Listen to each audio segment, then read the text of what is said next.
एक वक्त था जब दुबई सिर्फ रेत के टीलों का एक वेरान से रहा था। ना कोई फलक बोस इमारत, ना कोई शानदार माल, ना दुनिया भर के सियाहों का रश। मगर आज दुबई एक ऐसा शहर है जो दुनिया की तवज्जो का मरकज बन चुका है। आखिर ये मौजज़ा कैसे हुआ? किसने इस शहर को सहरा से उठाकर आसमान की बुलंदियों तक पहुंचा दिया? दुबई की कामयाबी के पीछे छुपी हैरानकुन हकीकतें आज हम आपके सामने बेनकाब करेंगे। दुबई का जिक्र सबसे पहले 1793 में मिलता है, जब यहाँ बनी यास कबीले के कुछ अफराद आकर आबाद हुए। इस वक्त दुबई एक छोटा सा माहीगीरों का गाँव था, जहाँ के लोग मोती निकाले और तिजारत के जरिए अपनी रोजी कमाते थे। 1883 में दुबई पर अल मखदूम खानदान का कब्जा हुआ और तब से यही खानदान यहाँ हुकूमत चला रहा है। उस वक्त के हुक्मरान शेख मखदूम बिन हसन ने तिजारत को फरोग देने के लिए गैर मुल्की ताजरों को टैक्स से छूट दी। ये दुबई की तरक्की की पहली ईंट थी। 1966 में दुबई के करीब तेल दरियाफ्त हुआ और इस एक वाकये ने पूरे इलाके की तकदीर बदल दी। लेकिन हैरत की बात ये है कि दुबई ने तेल पर मुकम्मल इनासार नहीं किया। शेख राशिद बिन सैयद अल मखदूम ने बहुत जल्द समझ लिया था कि तेल के ज़खायर हमेशा नहीं रहेंगे। इसीलिए इन्होंने तेल की आमदनी को बुनियादी ढांचे यानी इंफ्रास्ट्रक्चर पर खर्च करना शुरू किया। सड़कें, बंदरगाहें, एयरपोर्ट और बिजली का निजाम। इसी वर्जन के तहत 1979 में पूरे खलीज का पहला जदीद बंदरगाह पोर्ट रशीद बनाया गया और फिर जमराज बुर्ज,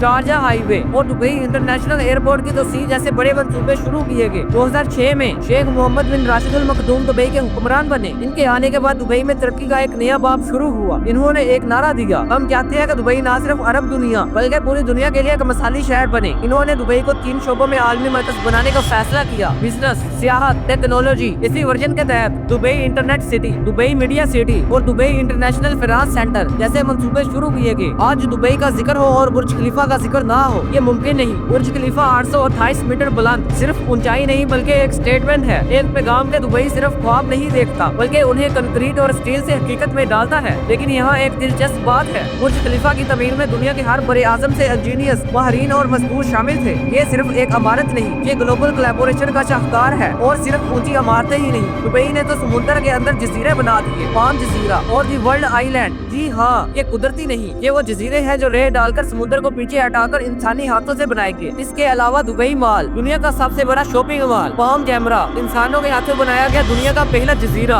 और दुबई मेट्रो, अरब दुनिया की पहली खुदकार मेट्रो सर्विस, सब दुबई की तरक्की की अलामतें हैं। इन सब मंसूबों का मकसद सिर्फ खूबसूरती नहीं बल्कि दुबई को सरमायाकारी और सियाहत के लिए पुरकशिश बनाना था, और वो इसमें कामयाब भी हुए। आपको ये जानकर हैरत होगी कि आज दुबई की मीशत का सिर्फ 1% हिस्सा तेल से आता है, बाकी 99% रेवेन्यू तिजारत, सियाहत, रियल एस्टेट, फाइनेंस और टेक्नोलॉजी से आता है। दुबई ने एक ऐसा माहौल पैदा किया जहाँ दुनिया भर के सरमायाकार आकर बिजनेस करते हैं। जिबल अली फ्री जोन जैसा फ्री इकोनॉमिक जोन जिसमें टैक्स फ्री बिजनेस की सहूलत, गैर मुल्कियों को 100% मलकियत का हक, ये सब वो चीजें थी जो दुनिया भर के बिजनेसमैन को दुबई की तरफ खींच लाई। आज दुबई सिर्फ एक शहर नहीं बल्कि आइडिया बन चुका है, एक ऐसा आइडिया जो जदीदियत, टेक्नोलॉजी, माहौलियत और इंसानियत को साथ लेकर बढ़ रहा है। दुबई 2040 मास्टर प्लान के तहत शहर को मुकम्मल तौर पर ग्रीन और पायदार बनाने का मंसूबा है। दुबई वर्ल्ड सेंटर और एक्सपो 2020 जैसे इवेंट्स ने इसे दुनिया के सबसे बड़े आलमी प्लेटफॉर्म में शामिल कर दिया है। मार्स मिशन के जरिए दुबई ने खला में भी कदम रख दिया है। तो दोस्तों, दुबई की कहानी सिर्फ रेत से रोशनी तक का सफर नहीं बल्कि एक विजन, मेहनत और स्ट्रेटेजिक प्लानिंग की मिसाल है। अगर एक छोटा सा माहीगीरों का गाँव इतनी तरक्की कर सकता है तो हम भी कुछ कर सकते हैं। बस हमें एक विजन, लीडरशिप और एतहाद की जरूरत है। अगर आपको दुबई की ये हैरत अंगेज कहानी पसंद आई हो तो वीडियो को लाइक करें, शेयर करें और हमारे चैनल को सब्सक्राइब करना ना भूलें, क्योंकि हम लाते हैं आपके लिए दुनिया की छुपी हुई हैरत अंगेज और सच्ची कहानियाँ।